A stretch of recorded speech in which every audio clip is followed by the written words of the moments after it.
hormati, seluruh peserta Zoom meeting yang saya banggakan, terima kasih atas kesempatannya. Pada saat ini saya akan coba memaparkan hasil diskusi kelompok 1 tentang peran kepala sekolah dalam mewujudkan pelajar Pancasila dalam menggunakan kurikulum penggerak. Yang pertama, salah satu langkahnya ya. Yang pertama, menganalisis tugas-tugas kepala sekolah dalam upaya menyusun peta jalannya profil pelajar Pancasila. Itu langkah pertamanya. Yang keduanya, kita harus memahami materi yang berkaitan dengan profil pelajar Pancasila.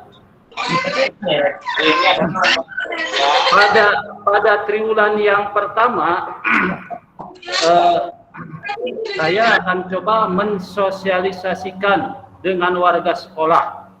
Yang termasuk warga sekolah adalah PTK, semua tenaga pendidikan, siswa, dan juga masyarakat sekitar sekolah.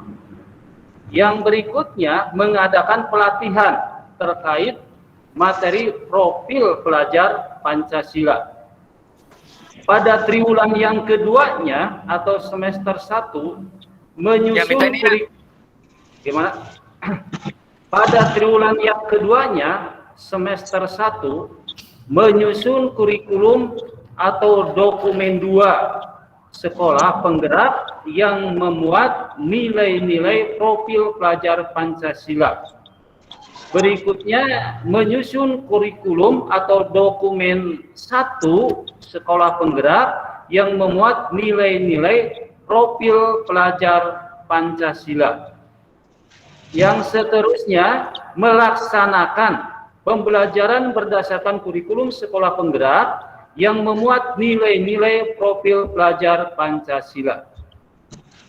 1 tahun pertama, mengadakan evaluasi pelaksanaan kurikulum sebagai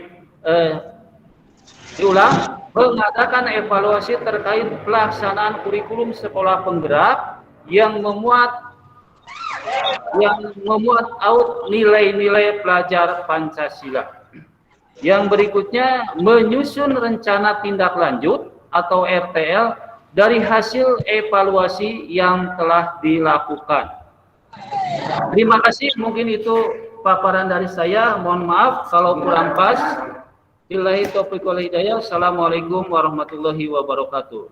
Waalaikumsalam. Barangkali ada yang perlu kita diskusikan dan mohon kepada asesor untuk meluruskan kalau kami ada dalam percepatan. Terima kasih.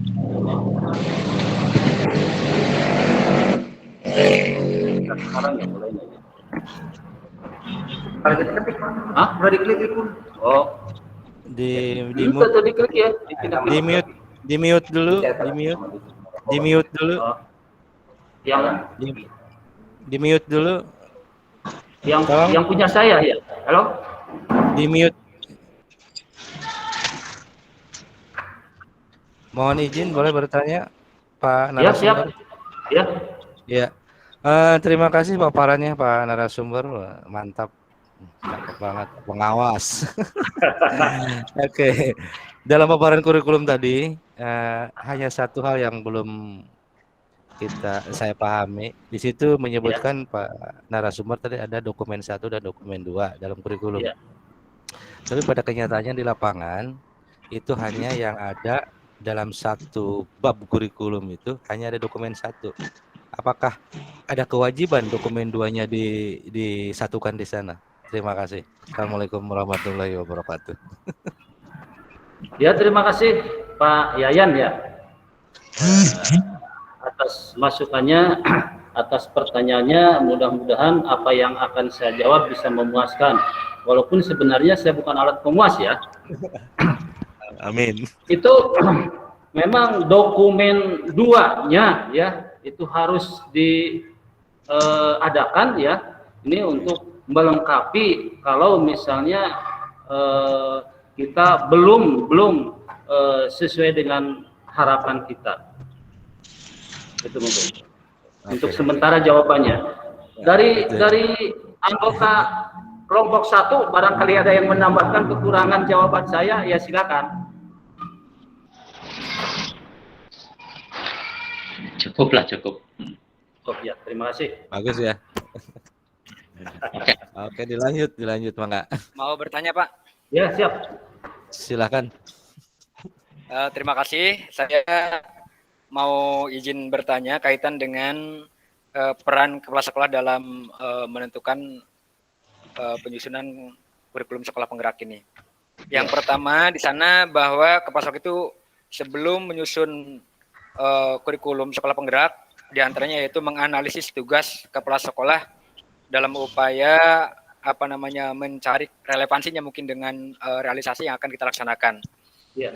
Di sini yang akan saya tanyakan, bagaimana untuk menentukan proporsi guru itu sendiri di dalam kurikulum selain menganalisis tugas-tugas kepala sekolah.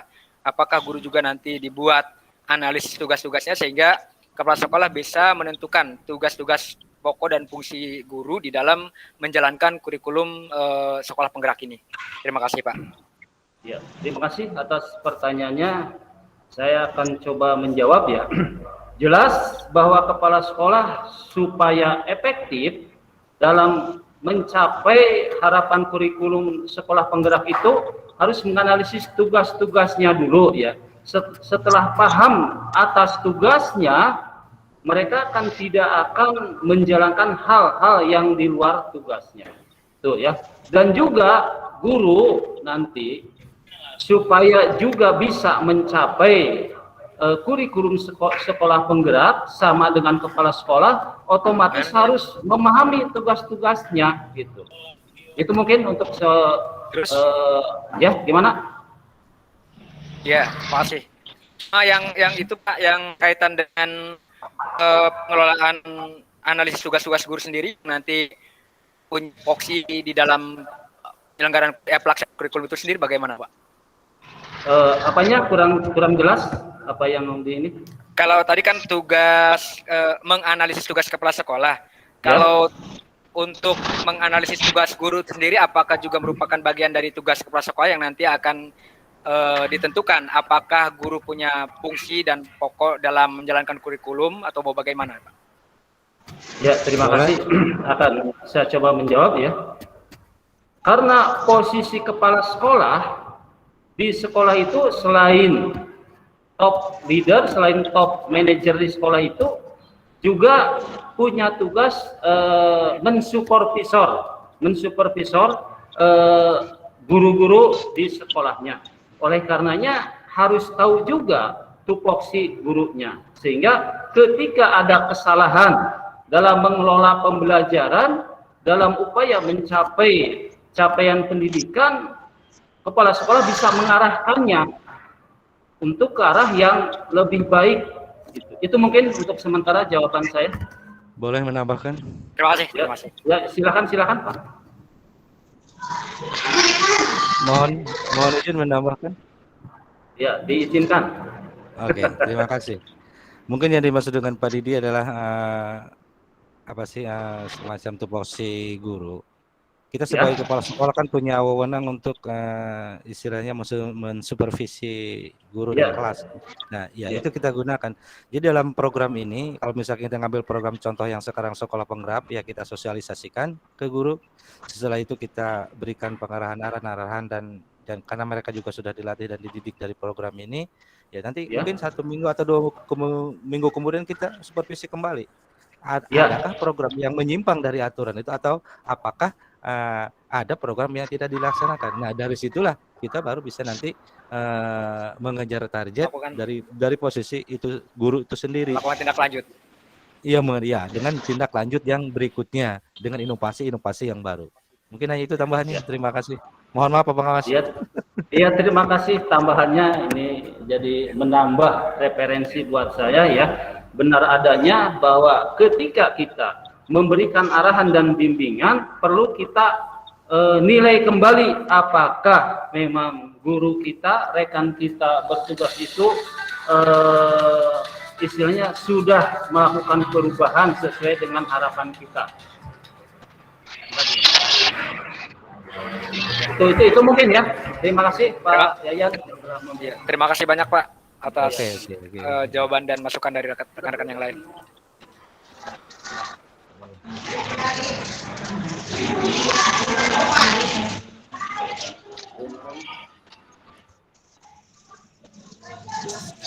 Silakan yang lain. Yang lain silakan. Barangkali ada yang mau menambahkan baik pertanyaan dari rekan-rekan kita ataupun jawaban untuk mempertegas tentang pertanyaan tersebut. Pak Usu. Sudah cukup? Boleh satu lagi Pak? Satu Ya, lagi. ya siap ya. Mangga. Kaitan dengan pelaksanaan di triwulan pertama kan sekolah mengadakan sosialisasi dengan warga sekolah. Kemudian di tahun pertama mengadakan evaluasi. Apakah evaluasi itu hanya dilaksanakan di akhir tahun pertama atau memang setelah akhir triwulan pertama, Pak? Atau boleh di triwulan pertama gitu? Ya, sebenarnya untuk evaluasi kan ada 2 evaluasi. Yang pertama evaluasi proses dari kegiatan, yang kedua evaluasi hasil dari kegiatan. Jadi boleh gitu istilahnya ketika sedang melaksanakan kegiatan kita menilai apakah memang ada hal yang tidak pas antara tekniknya melakukan kegiatan dengan materi atau sasaran dari kegiatan itu. Kalau akhir tahun kita mengevaluasi hasil gitu ya dari kegiatan tersebut. Secara mungkin menyeluruh, Pak ya.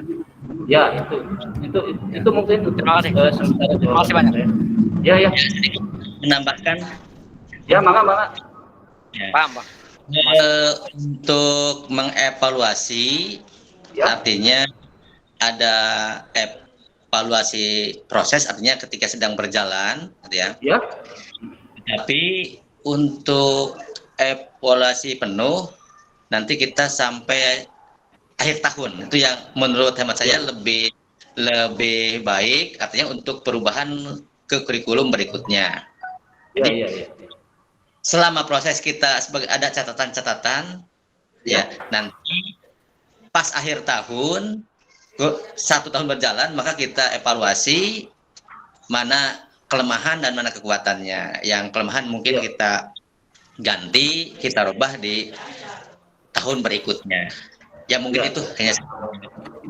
Ya, terima kasih. Itu merupakan tindak lanjut hasil evaluasi ya. Ketika kita melihat posisi lemahnya di sisi apa, kita boleh diganti ataukah kita menilai teknik pelaksanaan kegiatan itu yang kurang tepat. Itu mungkin ya. Terima kasih atas tambahannya. Ada lagi? Mungkin saya tambahkan, Pak. Ya, siap Pak. Mangga. Kegiatan selama proses belajar, perlu evaluasi. Di akhir tahun kita melaksanakan evaluasi itu hasil proses kita selama berjalan itu. Nantinya di akhir tahun kita melihat sejauh mana ya yang didapat oleh kita misalnya guru, nanti di akhir tahun kita untuk mengevaluasi keseluruhan gitu. Ya. Terima kasih. Iya. Ini udah lewat 15 menit ya, takut yang lain tidak kebagian. Kalau saya senang-senang saja gitu ya, karena dengan seperti ini ya sedikit banyaknya rating saya akan naik ya, dikenal oleh ibu dan bapak ya. Tapi kalau saya merugikan peserta yang lain, wah saya. Berarti ini sudah selesai ya? Sudah Bu, sudah selesai. Mas Sudah Gilang Bu. tolong dimatikan rekamannya. Iya, sudah selesai Bu. Iya. Oke. Ya, demikian apa yang bisa saya paparkan. Sangat mohon maaf kalau paparan tadi ya tidak sesuai dengan harapan Ibu dan Bapak. Billahi taufiq wal hidayah. Assalamualaikum warahmatullahi wabarakatuh. Waalaikumsalam. Waalaikumsalam warahmatullahi wabarakatuh.